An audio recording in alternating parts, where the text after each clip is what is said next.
What's up, guys? This is a Honda Accord. Obviously, it's a 2018 though.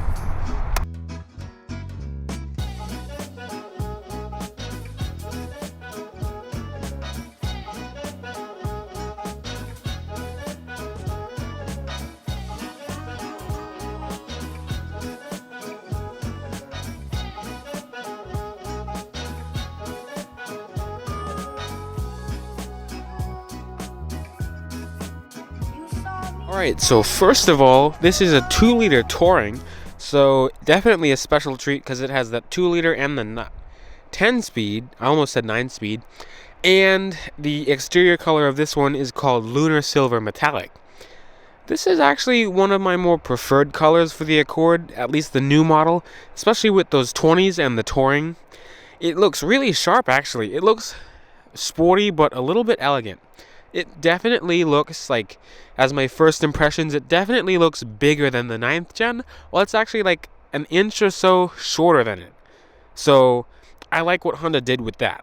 And in the back, definitely, especially from that rear quarter panel, like from right here, it looks more European. It looks like an Audi or something. I mean, a lot of people have said that, but that's just what I think personally. So that's pretty cool. Anyways, here is the key fob. So it's Honda's basic key fob with, you know, the smart key and stuff like that. So you have your lock, unlock, remote start, trunk release, and panic button.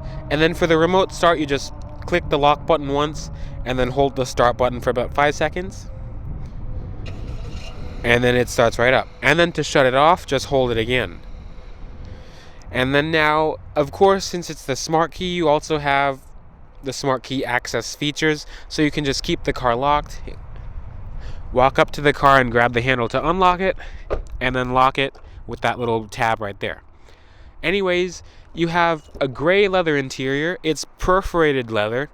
The seats on this car are actually pretty comfortable. I like them a lot. They're pretty supportive too. It's not like the Sport. Those seats are not that different, but these are pretty good so far. They're heated and ventilated, and it's a 12-way power driver's seat. So looking at the door panel, it's a little dirty. This car has been through a lot of test drives and stuff, but when you close the door, like everyone else says, you have a nice thud. The car gives you a little song. You have your driver and passenger side windows are automatic, and your rears are just regular. There's your window locks, door locks, and mirror controls. And then you have 2-person memory for the seat and the mirrors. And I like the wood trim here. It looks like really nice. I like it a lot. It's on the EXL too. It's different on the Sport though. And this is soft touch material right here. And of course you have a soft touch armrest, and this is all leather. This is plastic though. There's the trunk release right there, if you can see that. There it is. Okay, anyways, to start the car, you just put your foot on the brake and click the button to start. I like the sweep. So my overall first impressions of the interior are really nice. I like how Honda did this. I like everything about it. I mean, it's definitely a lot less Honda style and a lot more like some other people, like especially this stick out tablet-like screen. I don't know what to think of it. Sometimes it looks like they just put an Etch-a-Sketch or whatever that thing is called right on the dash, like with those 2 knobs and then the screen. But overall I like it. You have a speaker right there, so that's pretty cool. And I don't know if you guys can notice, but this car does have a heads-up display since it is the Touring, and it is adjustable with that button, and you can turn it on and off with that button there. There's the trip button and the brightness button for the gauges, and just all the interior lights. And right here is the Honda sensing button, so that's where you control all your stuff. If you press it, you have the lane departure warning, the blind spot information, and the pre-collision braking, all of that stuff. There's the stability control and the parking assist. Well, it's parking sensors. And down there is the hood latch. Anyways, looking at the wheel, this is definitely one of my more favored styles of Honda wheels. It looks a lot better than the previous gen Accord's wheel. That's just what I think. I like the 3-spoke design. It looks nice though. I like that you have a nice horn, like a good horn. You have paddle shifters, so there's the shift down and shift up, and you have a sport mode when you just put it in sport. And also you have automatic lights and automatic wipers, and you have full LED headlights and taillights. So that's a nice touch. On the dash, it's all soft to the touch material. It's not a real leather. Feels alright, feels nice. You're not gonna be touching it that much, so that's good. Looking at the glove box, there's junk in there. So let me take all that stuff out. It's not that deep, but it'll do the job. You can fit an iPad mini in there or any little tablet, so it's not terrible. Coming over here to the screen, you have a 7-inch touchscreen display. That's all new for 2018. It's standard through the EX to the Touring, so pretty much on all models. This is the home screen right there, so you have navigation and all that kind of stuff. It's Garmin based, so it's pretty simple to use. The touchscreen is really responsive and really quick, so I like that. So if you hit where to, that's where you just type in the address and you can sort everything through categories and all that kind of stuff. And then just you have all your shortcuts on the side here instead of scrolling through the screen. Of course, you have Bluetooth, phone, and audio capabilities, and you also have Apple CarPlay and Android Auto. That's standard through the EX and above. CarPlay, pretty sure you guys have seen it before, but it's really nice to use. I really like it. Like the phone, you have Siri and all that kind of stuff. All your contacts and recent numbers and all that kind of stuff. So it's basically like you put an iPad, almost an iPad, on the screen. You have Apple Maps. There's no Waze or Google Maps just yet, so that's to come. All that stuff is there, so that's pretty nice.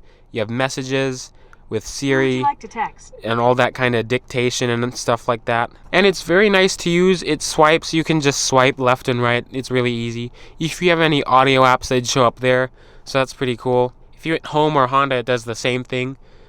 Anyways, there's just a bunch of more apps there. You have USB connectivity. You don't have an aux jack. You do have an NFC reader, so that quickly sets up the Bluetooth. So that's really nice. I'm not sure if it works for Apple. Let me try. Because I just thought about this. Nope. This is a hands-on experience. Allow new connections. Because I'm pretty sure this does NFC. Let's see. Apple CarPlay is connected.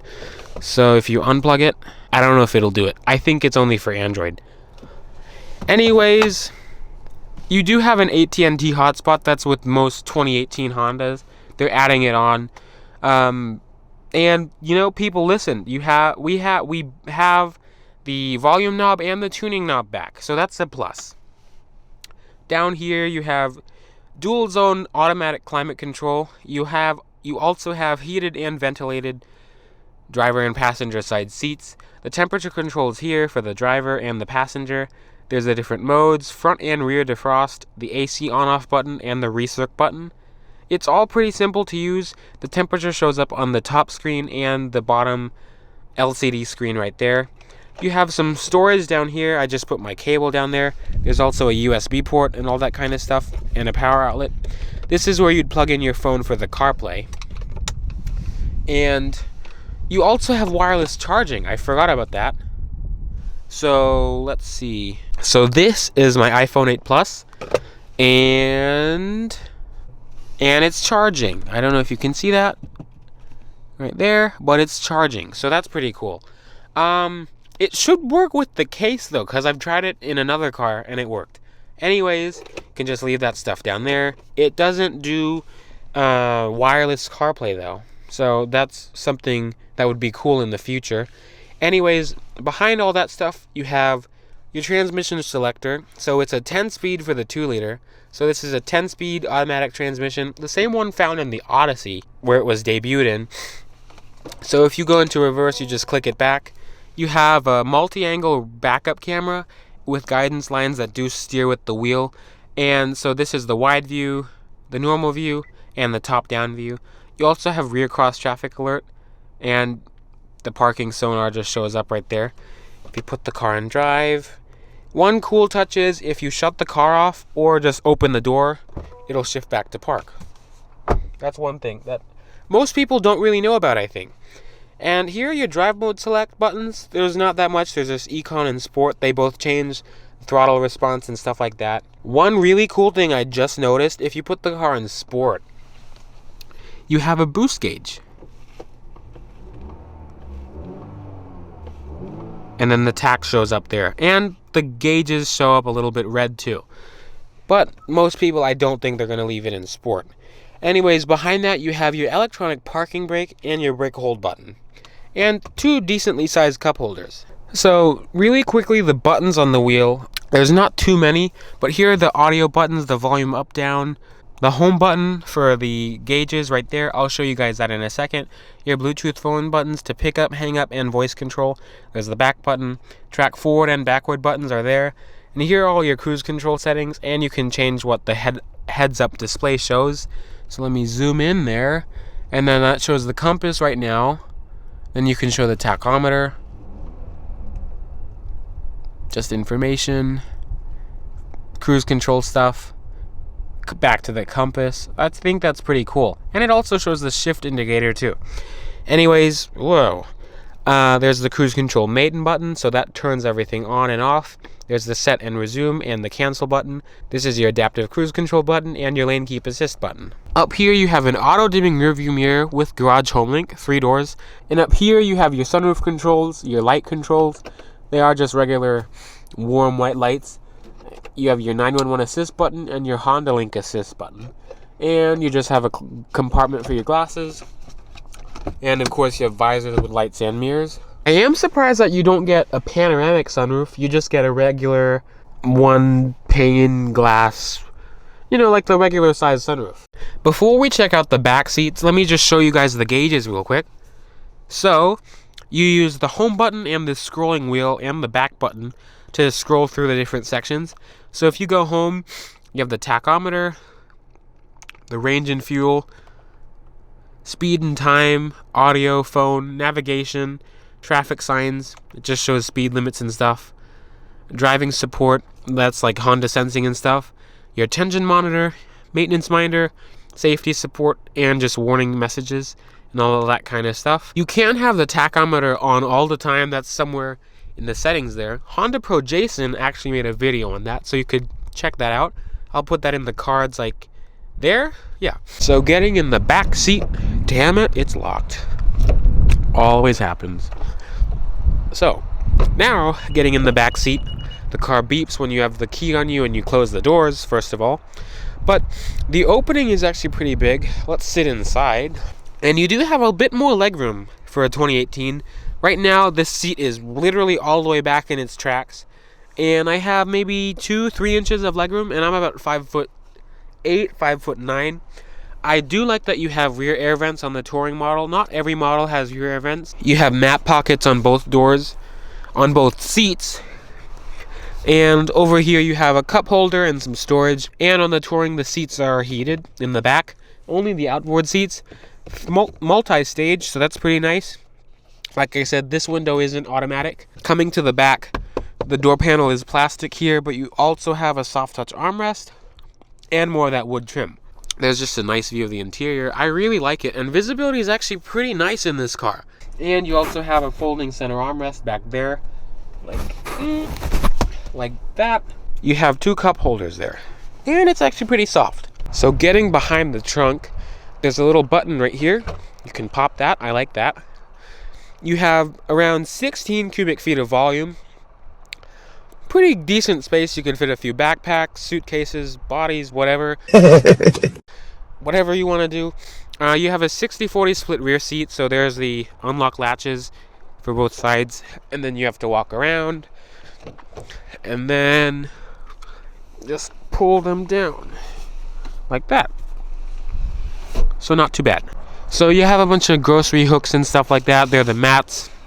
And right here you have a donut spare tire and your toolkit right there. That's pretty nice. And of course you have the trunk release here, and you don't have a grab handle. So real quick, let's check out what's under the hood.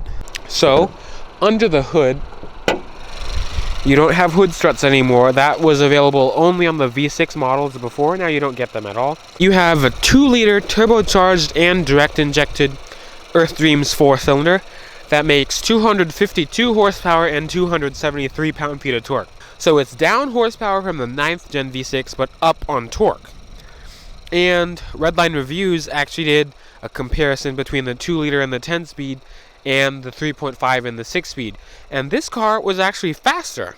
So that's pretty cool, because I think Honda sort of underrates their engine size or their performance. Like the V6 had 280 something horsepower on the dyno, but Honda only rated it at 278 or something like that. 270 something. Anyways, you should be expecting about 26 miles per gallon combined. That's city and highway driving. I think that's pretty good for what this car is making, and it's a pretty fast car. And of course it's paired to that 10-speed automatic, the same one that's found in the Odyssey. And this engine should be a little bit familiar because it's sort of the same as the Type R engine. Anyways, let's hear how the car sounds.